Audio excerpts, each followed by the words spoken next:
Bonjour, je m'excuse pour le départ retardé. Nous avons une attaque DDoS massive contre notre serveur et ça a saturé toutes nos lignes.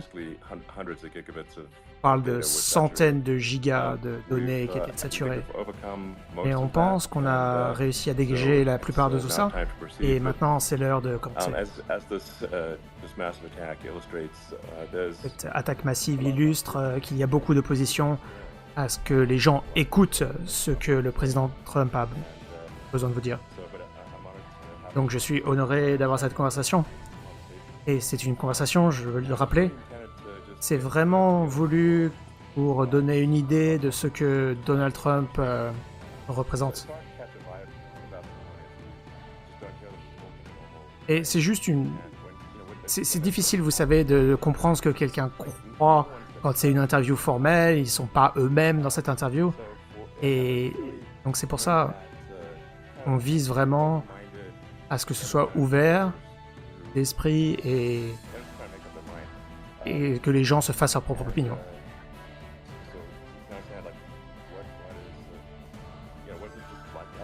Et donc, on va voir ce que c'est d'avoir cette conversation. Et Donald, c'est très bien qu'on puisse parler. Nous avons eu une grande conversation hier.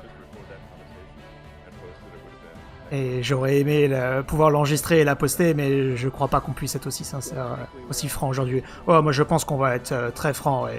Et félicitations parce que vous venez de casser tous les records qui existent. Il y a des millions de personnes qui nous écoutent et on voit ça comme un honneur. Et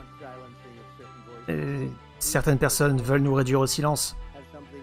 Et souvent, quand c'est le cas, c'est parce que ces voix-là sont constructives. Et donc, il faut considérer ça comme un honneur. Et donc, félicitations de casser tous les records aujourd'hui. Ouais, merci. Et peut-être, on peut commencer avec la tentative d'assassinat, qui a été vraiment incroyable. Et je dois dire que les actions après cette tentative d'assassinat étaient très inspirantes. Au lieu de se planquer et se cacher, tu as brandi ton poing dans les airs en disant « fight, fight, fight ». Et ça, je veux dire, le président des États-Unis représente l'Amérique. Et je pense que c'est l'Amérique. C'est la force sous le feu. Donc, raison principale pour laquelle je suis excité d'affirmer mon soutien pour toi en tant que président des États-Unis et d'avoir Trump ici dans cette conversation, c'était ça qui était très inspirant. Et comment c'était pour toi?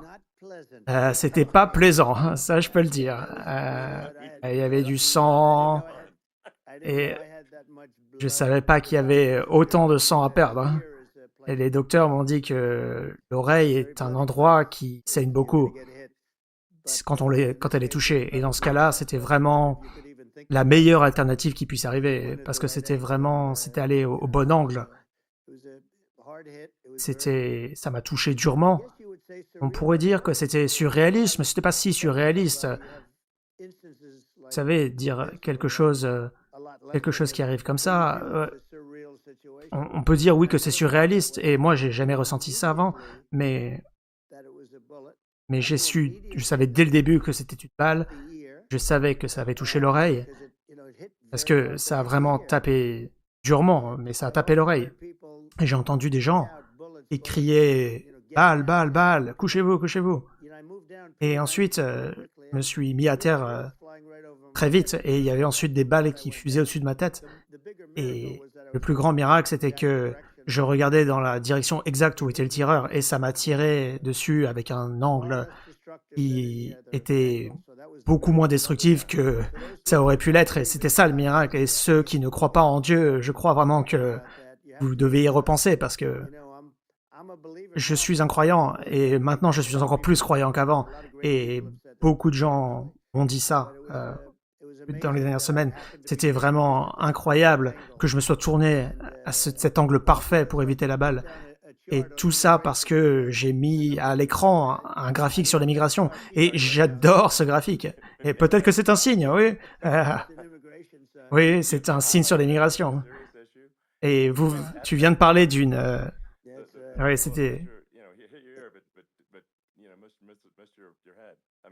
Oui, oui, tu viens de le dire, ça a juste manqué la tête. Ah oui, et le plus incroyable, c'est que...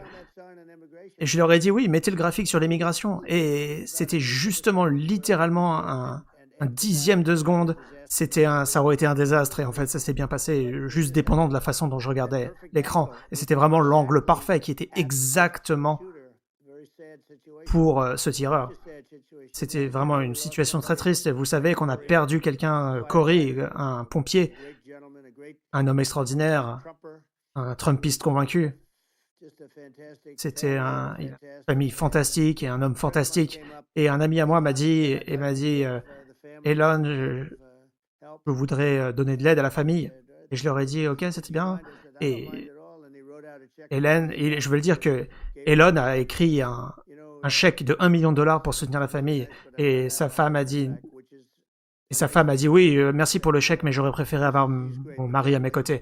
Et cette famille est géniale, cette famille est grande, et nous avons levé beaucoup d'argent pour eux, et aussi pour les 2 autres personnes qui ont été blessées, qui ont été très grièvement blessées. Ils ont pensé qu'ils n'allaient pas s'en sortir, et les docteurs dans la région de Butler, je leur ai dit qu'ils étaient incroyables, ils ont sauvé ces 2 personnes, et c'était vraiment touché durement. Les deux touchés durement. Ma première question était, parce que j'ai entendu des balles fusées au-dessus de ma tête, et ma première question que je leur ai demandé, c'était qui a été touché, combien de personnes ont été touchées, parce qu'on avait vraiment une grande foule, il y avait des milliers et des milliers de personnes, et c'était que des gens. On voyait que ça, et je leur demandais combien de personnes sont mortes, et ils m'ont dit, on ne sait pas encore, mais certaines personnes ont été grièvement blessées. Et je dois donner crédit aux snipers des services secrets, parce qu'ils ne savaient pas qu'il y avait un problème. Et c'était un tir extraordinaire, évidemment. Et ils ne savaient pas que c'était un président, mais il a réussi en moins de 5 secondes à acquérir la cible, et c'était une balle qu'il a tirée à presque 400 mètres.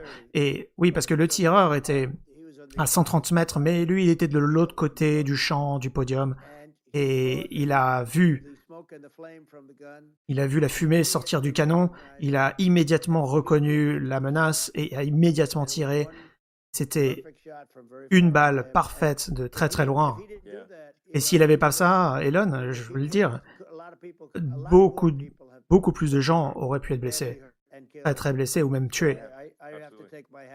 Donc je dois vraiment tirer mon chapeau pour cet homme.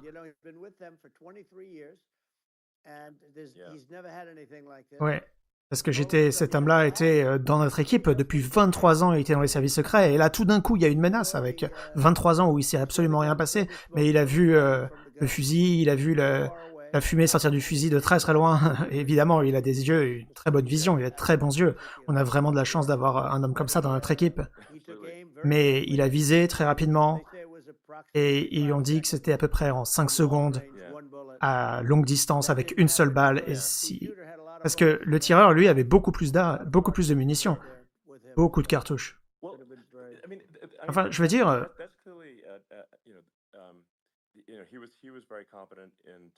Oui, il était très confiant pour prendre ce tir et de tuer l'assassin. Mais on dirait qu'il y a eu quand même beaucoup d'échecs dans plein d'autres éléments de la chaîne. Hein.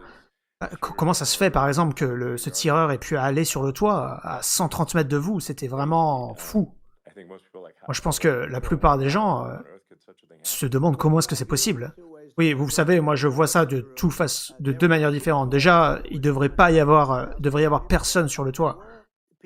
Et il y avait des gens qui le voyaient depuis la foule. Il y avait une femme avec un t-shirt rouge et un t-shirt Trump, et elle criait. Ce gars a un flingue. Oui, t'as dû voir les images. Oui, moi j'ai vu ça, et je veux dire, de ce que j'ai vu et de ce que je pense beaucoup de gens disent, comment c'est possible que ils ont vu cet homme sur le toit, mais comment ça se fait que personne s'en soit occupé? C'est complètement fou. Oui, je pense qu'ils vont apprendre de cet incident, la communication avec la police locale, et ont vu... et ensuite, ils ont essayé d'envoyer quelqu'un sur le toit, mais il a à peine pu le faire, il a pu voir le tireur, et le tireur a pointé son arme sur le policier, et il a cru qu'il allait se faire tirer dessus, et donc il essayait en essayant de grimper sur le toit, mais bon, à cause de ça, il pouvait pas, lui, accéder à sa propre arme, et ensuite il est tombé, et il est tombé durement sur sa cheville, mais il est tombé. Et d'après ce que j'ai compris, il a dit qu'il y avait un gars avec un flingue sur le toit. Et ensuite, le tireur a agi très vite après ça. Mais je pense que cette action a forcé le tireur à prendre une action rapide et il aurait pu prendre davantage son temps. Vous savez, mes deux fils ne peuvent pas croire ce qui s'est passé. Vous savez, à 130 mètres, même quelqu'un qui tire très très mal pourrait viser à 130 mètres. Oui, oui, c'est pas si difficile de tirer. Non, non, c'est pas très long. Les services secrets, la personne des services secrets, lui, a fait un tir difficile à longue distance. Oui, c'était quelque chose de terrible. C'est difficile, mais je dois dire ça à propos des services secrets. Moi, quand je me suis tombé à terre, quand je me suis mis à terre, d'après ce que eux m'ont dit de me mettre à terre, parce que oui, d'autres gens ont aussi crié de me mettre à terre, et beaucoup de gens l'ont vu. Un autre miracle, c'est que personne ne s'est mis à piétiner dans la foule.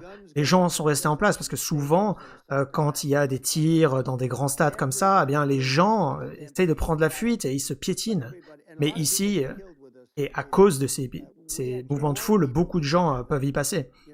Et ici, nous avions beaucoup de personnes dans la foule. Il y avait plus que dans beaucoup de ces événements dans les stades. Et vous savez, il y avait des gens, un petit groupe derrière moi. Et ce gradin était plein. Mais quand on regarde ce qui s'est passé, normalement, on aurait pu imaginer que ces gens se soient mis à courir et à essayer de partir. Et ils ont vu le sang, ils ont vu que je suis tombé à terre. Et c'est presque comme s'ils voulaient rester avec moi pour me soutenir, alors que... Et devant moi, il y avait encore 10 000 personnes devant moi. Moi, je ne pouvais pas voir le bout de la foule. C'était à ce point-là, il y avait du monde.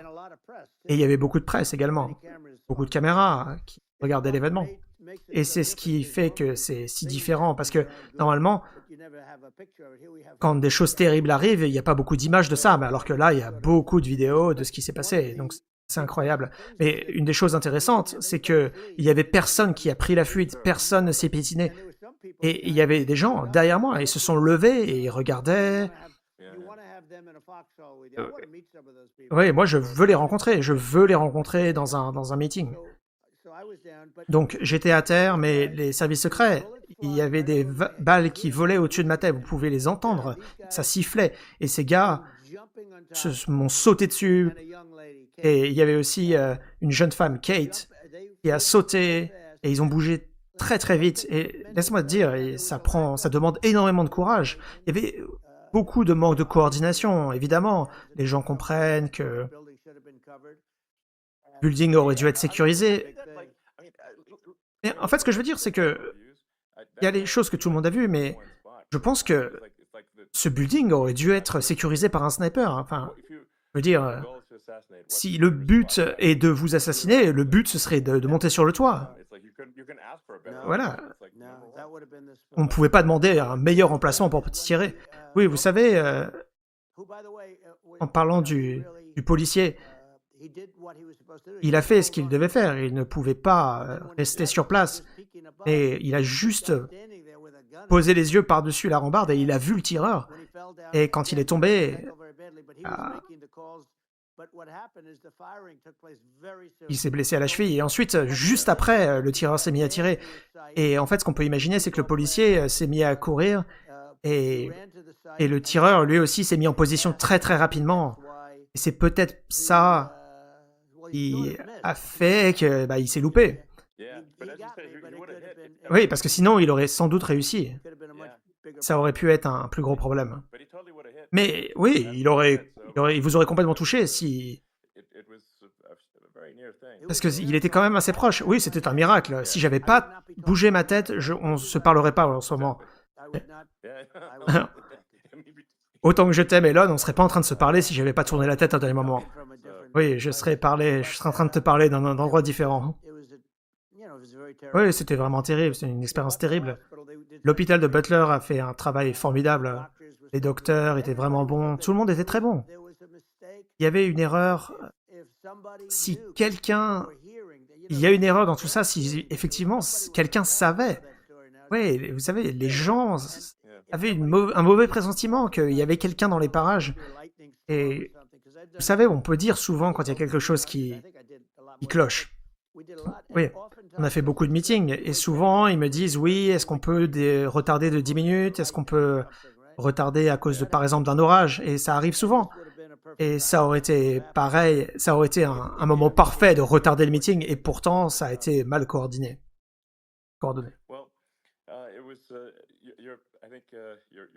Oui, je pense que tes actions... Ouais, ce que je trouve admirable, c'est que on ne peut pas fake de la bravoure. C'est pas quelque chose qui est répété et entraîné. Je pense que beaucoup de gens ont admiré ton courage dans cette situation. Merci, merci beaucoup. J'apprécie fortement. Je n'y ai pas pensé, je voulais juste me lever et je voulais me mettre debout et je voulais que les gens sachent que...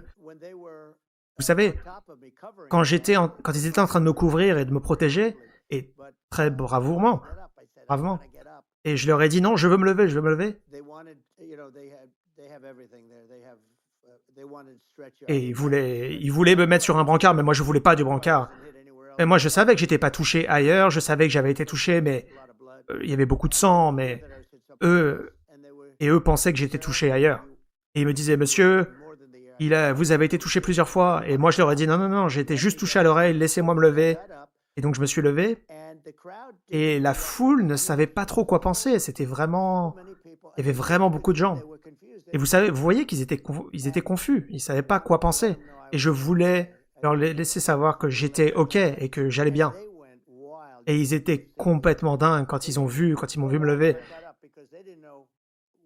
Et pas dingues quand ils m'ont vu me lever, mais ils ne savaient pas que j'étais en vie. Et quand je me suis levé, quand j'avais mon poing dans les airs, ils ne savaient pas si j'étais en vie à ce moment-là, personne ne savait.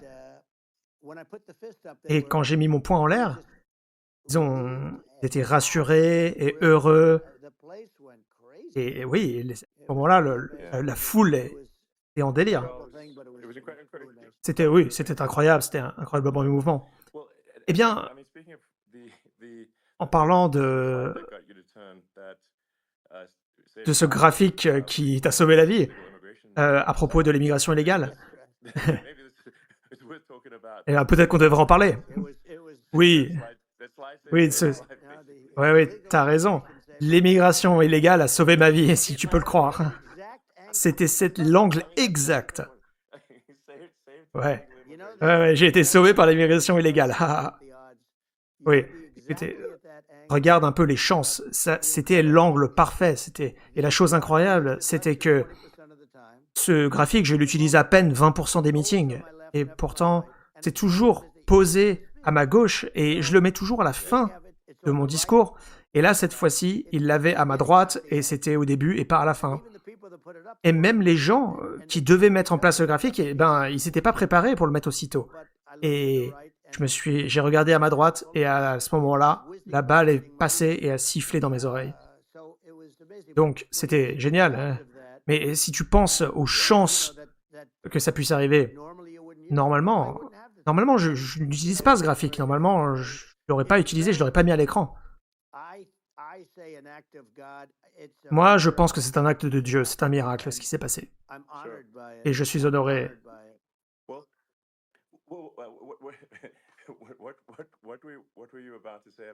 Qu'est-ce que tu étais en train de dire par rapport à l'immigration légale? Eh bien, j'allais dire que les chiffres sont très très bons.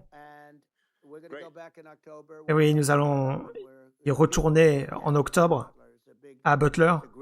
C'est un endroit génial, les gens sont incroyables. Comme les 3 qui ont été blessés et aussi Corey, j'ai appris à connaître ces familles. Et ces familles sont géniales. Mais nous allons revenir à Butler. Et je pense que je vais probablement commencer par mon discours comme je le disais, et reprendre mon discours à partir de là.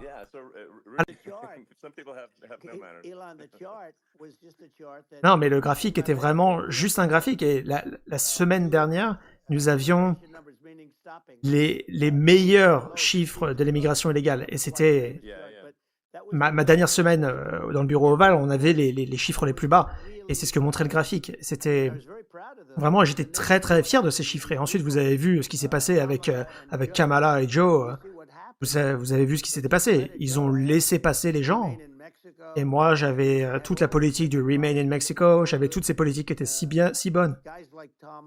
Et les gens comme Tom Homan et Brandon Judd de la patrouille à la frontière, tous ces gens sont de très bonnes personnes. Et ils sont allés à la télé pour dire que c'était les meilleurs chiffres qu'on ait jamais eus. Mais eux, ils ont fait des retours à la frontière, mais la frontière au Mexique, pas à la frontière des États-Unis. On avait encore plus de choses. On avait des gens qui venaient, beaucoup de gens venaient avec des maladies contagieuses. Et moi, je leur ai dit, si vous avez une maladie contagieuse, je suis désolé, mais on ne peut pas vous laisser rentrer. Parce que, littéralement, on battait des records. Et tout ce que je faisais, c'était montrer ce graphique. Et je l'utilise, ce graphique, des fois, et ce coup-ci, je peux te dire que j'étais content de l'avoir utilisé. Et c'est des chiffres fantastiques. Et maintenant, je vais le ressortir plus souvent, et je vais même dormir avec ce graphique. Parce que ce graphique est très important pour plein de raisons. Je veux dire, est-ce que ce serait vrai de dire que tu soutiens l'immigration légale, mais aussi nous devons couper l'immigration illégale? Oui, parce que moi, personnellement, ce n'est pas pareil. C'est pas pareil de dire que les gens illégaux sont mauvais, c'est pas ça. Je pense que beaucoup d'émigrés illégaux sont bons, mais en fait, on ne peut pas faire la différence par rapport à ceux qui passent la frontière. Est-ce que c'est précis? Est-ce que ça représente ta politique? Oui, et je vais le dire très très simplement, ils doivent venir légalement. Ils doivent être vérifiés. Parce que Kamala était la responsable de la frontière. Maintenant, elle le nie, mais toute sa vie politique, elle a dit qu'elle était très très dure à la frontière, qu'elle allait être encore plus dure à la frontière. Mais elle n'a pas besoin de le dire maintenant. Tout ce qu'elle avait à faire, c'était pendant 4 ans d'appliquer ses politiques.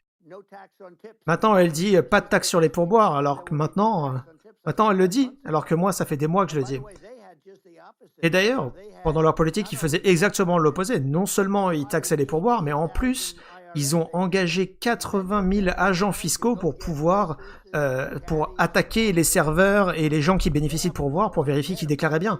Ils avaient une politique qui était vraiment après les gens et vraiment les harceler pour payer des taxes. Alors que maintenant, elle vient et elle dit la même chose que moi. Mais je pense que ça leur fait vraiment du mal. Ces gens sont fake. Maintenant, ils disent qu'ils ont fait un bon travail à la frontière, alors que nous, on avait les meilleurs chiffres à la frontière. Notre pays n'a jamais été, dans toute l'histoire du pays, maintenant, nous avons une catastrophe à la frontière, ça n'a jamais été le cas. Maintenant, on entend 12 millions. Moi, je crois que c'est 20 millions de personnes qui sont passées illégalement.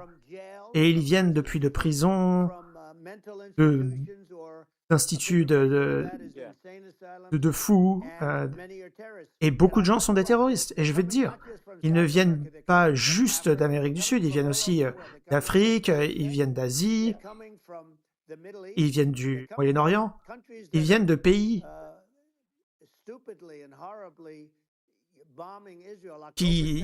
qui attaquent Israël. Oui, ils viennent des pays qui ont attaqué Israël le 7 octobre.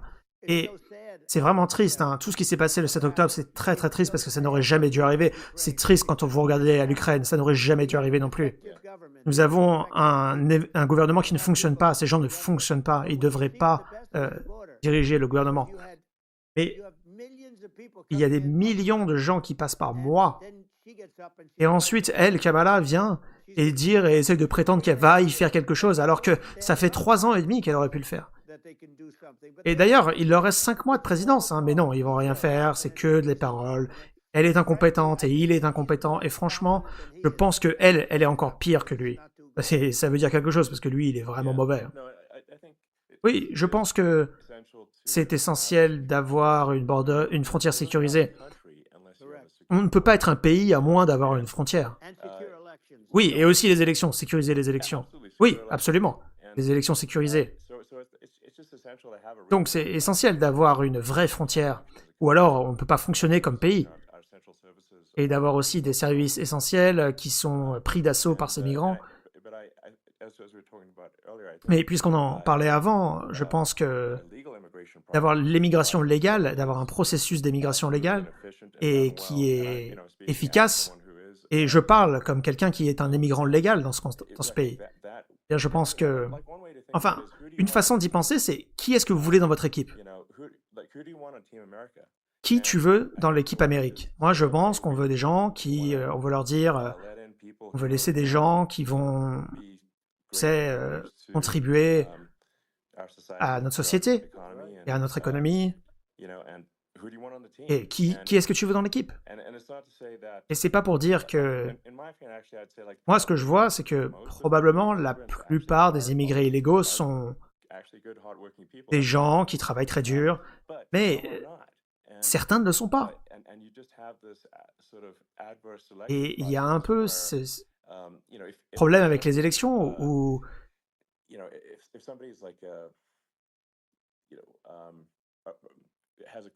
si quelqu'un a une carrière en tant que criminel, moi, parce que nous sommes une cible, on est globalement riche dans le monde, donc les gens viennent ici.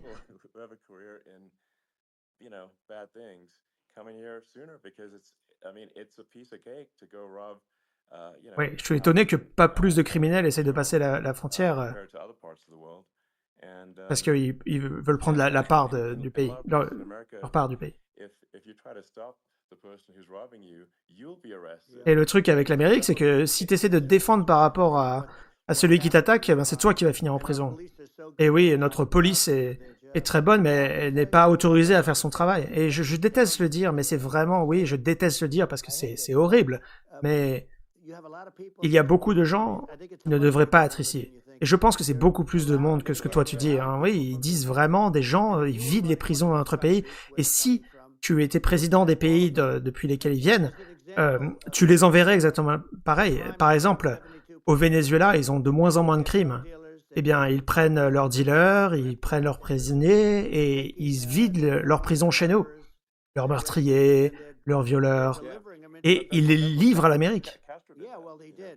Oui, c'est ce que Castro a fait, oui, dans une échelle différente. Mais là, maintenant, l'échelle est massive et c'est fait dans le monde entier. Et voilà ce qui se passe. Le crime, partout dans le monde, descend. Et où est-ce qu'on voit les chiffres de crimes augmenter? Oui, moi j'appelle ça les crimes migratoires.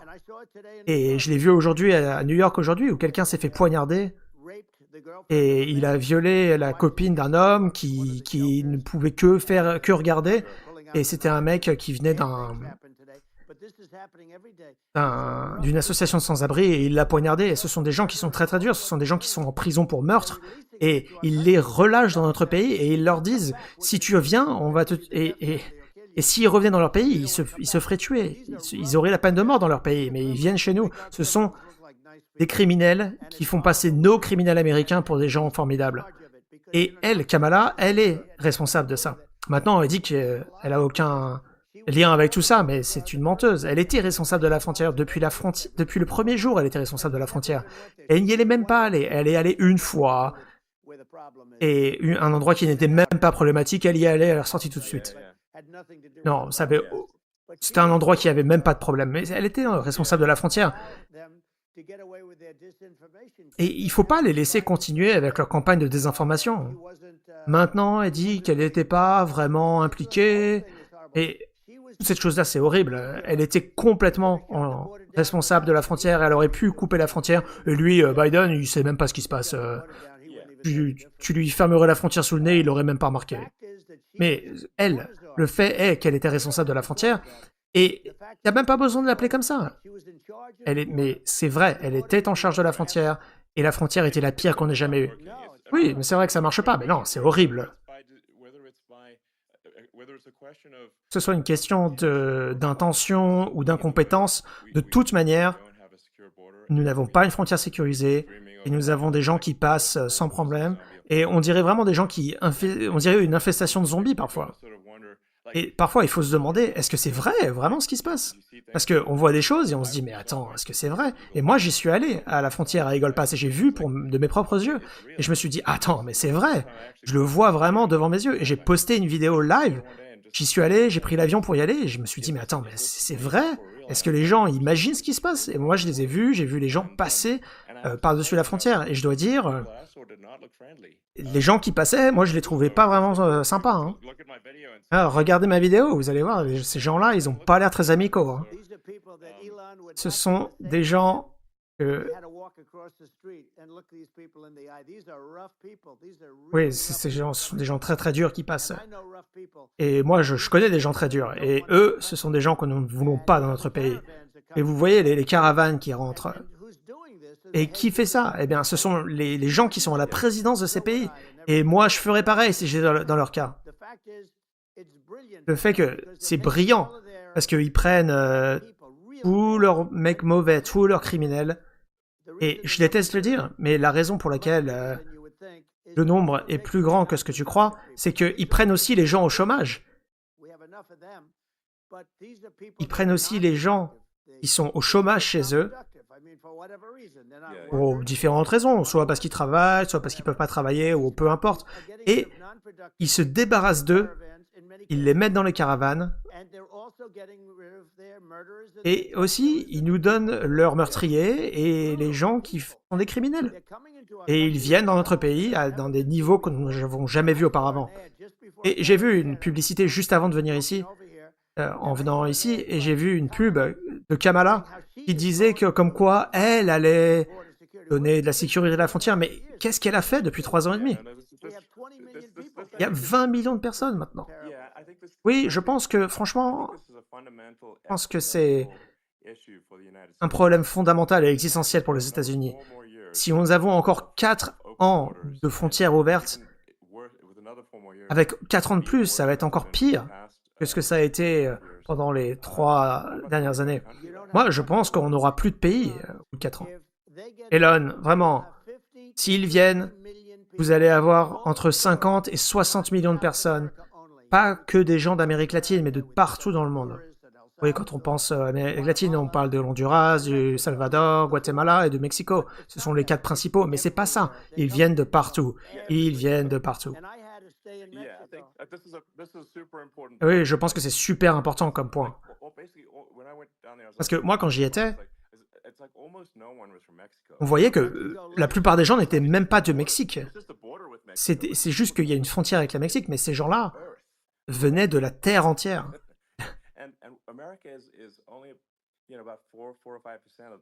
Et l'Amérique, c'est seulement 4 ou 5% de la population mondiale, et il faudrait juste quelques millions pour qu'on soit submergé. Mais on est déjà submergé, Elon. T'as vu la nouvelle aujourd'hui à propos de New York? Et moi, j'adore New York. Mais ce qu'ils font à cette ville, c'est horrible.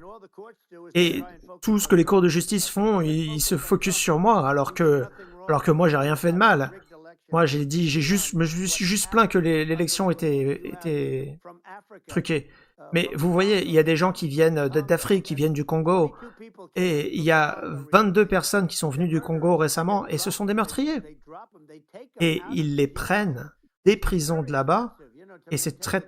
Parce que ça coûte beaucoup d'argent de maintenir les prisons là-bas. Et je peux vous dire que c'est pas des super prisons qu'ils ont là-bas. Hein. Mais bon, ils les sortent de leur prison et ils les emmènent aux États-Unis. Ils les déposent là-bas et ensuite ils leur disent « Vous revenez pas au Congo, sinon on vous tue. » Donc ils veulent pas revenir et ils vont pas revenir chez eux. Ils viennent d'Afrique, ils viennent d'Asie, ils viennent du Moyen-Orient, ils viennent de l'Amérique latine, ils viennent de partout. Et ce sont vraiment des gens mauvais. Oui, ils viennent de partout sur Terre. C'est pas possible pour les États-Unis de résoudre et de fournir des choses à tout le monde sur Terre, même quelques pourcentages. Oui, Elon, juste pour finir sur ce sujet, on va avoir le plus grand programme de déportation de l'histoire de ce pays. Et on n'a pas le choix, parce que sinon, ce qu'ils ont fait à notre pays, pense-y. Au Venezuela et dans d'autres de ces pays, les crimes là-bas ont diminué. Et ce serait pareil ici. Le Venezuela, je vais te dire, ont encore beaucoup de criminels, mais il en reste. Leurs prisons sont remplies à peine à 50%, et il leur reste des gens ramenés aux États-Unis. C'est pareil dans d'autres pays. Mais ce qui se passe, c'est qu'eux vont vider complètement leur prison à 100% dans notre pays, et ils le font là actuellement. pendant que cette espèce de candidat du tiers-monde que j'ai battu Biden. Il a échoué lors des débats. Vous savez, des gens disent oh waouh, il s'est vraiment mal débrouillé au débat. Non, mais c'est moi qui me suis bien débrouillé. Ouais.